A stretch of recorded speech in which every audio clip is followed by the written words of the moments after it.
டே கௌதம், போகிற இடம் எல்லாமே இப்படி அசிங்கப்பட்டுக்கிட்டே இருந்தேன்னா என்னடா பண்ணுறது? இதுக்கு ஒரு முற்றுப்புள்ளியே இல்லையா? ஐயோ, என்னடா இப்படி புலம்புறானே பார்த்துக்கிட்டு இருக்கிறீங்களா? சரி, ஓகே, உங்ககிட்ட சொல்கிறதுல என்னங்க இருக்குது. இன்றைக்கி வந்து என்னோடய ஸ்கூல் ஃப்ரெண்டு ஒருத்தனுக்கு மேரேஜுங்க. இப்போ அந்த மேரேஜ் ஃபங்க்ஷன்லேருந்து தான் நேராக வீட்டுக்கு வரேன். என்னன்னா, போன இடத்துல எனக்கு ஒரு அசிங்கமாகி போச்சுங்க. எனக்கு ஒரு சின்ன ப்ராப்ளம் இருக்குது. ரொம்ப அதிகமாக எனக்கு ஸ்வெட் ஆகிக்கிட்டே இருக்கும். நான் வந்து என்ன நினச்சேன், இன்றைக்கி வந்து என்னோடய ஸ்கூல் க்ரஷ் எல்லாம் மேரேஜுக்கு வருவாங்க. ஸோ புது ட்ரெஸ் எல்லாம் வாங்கி போட்டுட்டு போகலான்னு நினச்சி புது ட்ரெஸ் எல்லாம் வாங்கி ரொம்ப டிப்டாப்பாக தாங்க போனேன். ஆனால் போகிறக்குள்ளே மூஞ்சி, கை, கால், உடம்பு ஃபுல்லாக வேர்வைங்க. என்னால் யாரு கூடயுமே பேச முடியல. எங்கே போய் பேசுறது? ஒரு பக்கம் மூஞ்சி ஃபுல்லாக வேர்வை, இன்னொரு பக்கம் கையில் கச்சி வச்சு தொடச்சிக்கிட்டே இருந்தேங்க.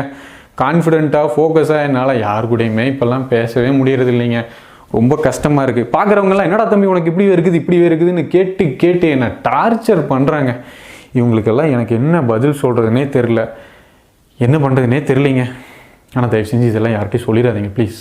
எக்ஸாக்ட்லி இந்த சிச்சுவேஷனில் இருக்கிறவங்க இந்த வீடியோ பார்த்துட்டு இருந்தீங்கன்னா இந்த வீடியோ ஃபுல்லாக பாருங்கள். Because this video is only for you. And now let us watch. ஆக்சுவலாக ஸ்வெட்டிங் அப்படிங்கிறது இயற்கை எல்லாத்துக்குமே வர விஷயம் தான். பட் அந்த விஷயம் வந்து ஒரு லிமிட்டை தாண்டி போகும்போது தான் ப்ராப்ளமே ஸ்டார்ட் ஆகுது.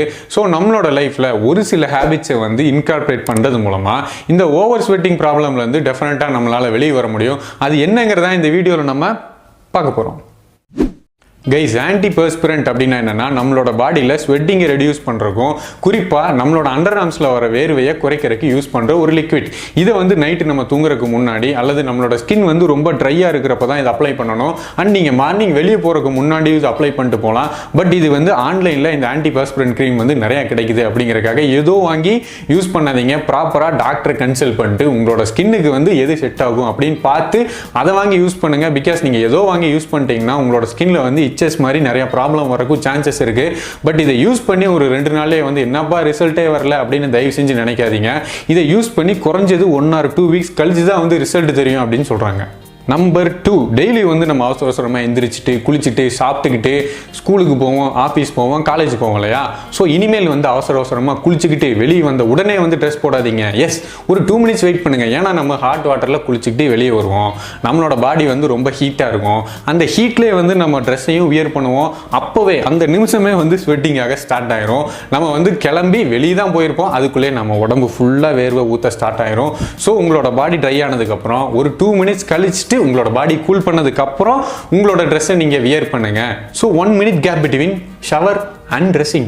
அண்ட் நம்மளோட அண்டர் ஆர்ம்ஸில் இருக்கிற ஹேர் எல்லாத்தையுமே சேவ் பண்ணி ரொம்ப க்ளீனாக வச்சுக்கோங்க. ஹேர் வந்து எந்த இடத்துல ரொம்ப அதிகமாக இருக்குதோ அந்த இடத்துல ஸ்வெட்டிங்கும் ரொம்ப அதிகமாக இருக்கும் இல்லையா? அண்ட் அதே மாதிரி டெய்லியும் வந்து ஒரு 2 டைம் குளிக்கிறதுக்கு ட்ரை பண்ணுங்க.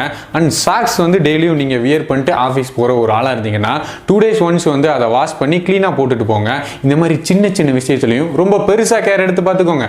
அண்ட் ஆல்சோ நம்ம சாப்பிட்ற ஃபுட்டும் கூட நம்மளோட ஸ்வெட்டிங்க்கு ஒரு காரணமாக இருக்குது. எப்படின்னா, இப்போ ஒரு சில ஃபுட்டு நீங்கள் அவாய்ட் பண்ணாலே உங்களோட பாடியில் வர எக்ஸசிவ் ஸ்வெட்டிங்கை உங்களால் கம்மி பண்ண முடியும். Liquor and beer, garlic, onion, high fat உள்ள கண்டென்ட்ஸ், ஸ்பைசியான ஃபுட்ஸு, ஐஸ்கிரீம், இதெல்லாம் நீங்கள் வந்து அவாய்ட் பண்ணாலே உங்களோட பாடியில் வர எக்ஸசிவ் ஸ்வெட்டிங்கை உங்களால் கம்மி பண்ண முடியும். சிமிலர்லி ஒரு சில ஃபுட்டை நீங்கள் எடுத்துக்கும் போதும் உங்களோட பாடியில் வர எக்ஸசிவ் ஸ்வெட்டிங்கை உங்களால் கம்மி பண்ண முடியும். High calcium content, almond, banana, fruit with high water content, oats, green tea. And உங்களோட பாடியை வந்து ரொம்ப ஹைட்ரேட்டாக வச்சுக்கோங்க.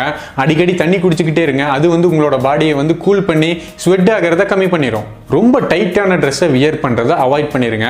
முடிஞ்ச வரைக்கும் ரொம்ப லூஸ் ஃபிட்டாக உங்களுக்கு கம்ஃபர்டபுளாக ஹீட் ப்ரொடியூஸ் ஆகாத மாதிரி ஒரு ட்ரெஸ்ஸை வியர் பண்ணுங்க. இந்த மாதிரி சின்ன சின்ன ஹேபிட்ஸை உங்களோட லைஃப்பில் ஸ்டிக் பண்ண ட்ரை பண்ணுங்க. அப்படி நீங்கள் ட்ரை பண்ணி சக்ஸஸ் ஆயிட்டீங்கன்னா டெஃபினட்டாக இந்த ப்ராப்ளம்லேருந்து உங்களால் வெளியே வர முடியும். ஐ கேரண்டி இட். ஸோ கைஸ், வழக்கம் போல் இந்த வீடியோ உங்களுக்கு யூஸ்ஃபுல்லாக இருந்ததுன்னா மறக்காமல் லைக் பண்ணிடுங்க. அண்ட் இந்த வீடியோ வந்து யார் யாருக்கு தேவைப்படுதுன்னு நீங்கள் நினைக்கிறீங்களோ மறக்காமல் அவங்களுக்கு இந்த வீடியோவை ஷேர் பண்ணுங்கள். அண்ட் இந்த வீடியோ பற்றின உங்களோட தாட் என்னங்கிறது மறக்காமல் கமெண்ட்டில் மென்ஷன் பண்ணுங்கள். அண்ட் உண்மையான நீங்கள் அடிக்கடி பார்க்கணுன்னு நினச்சிங்கன்னா மறக்காமல் சப்ஸ்கிரைப் பண்ணிடுங்க. ஏன்னா நீங்கள் இல்லாமல் நான் இல்லை. ரொம்ப வேகுது, ஃபேனை போடுறா.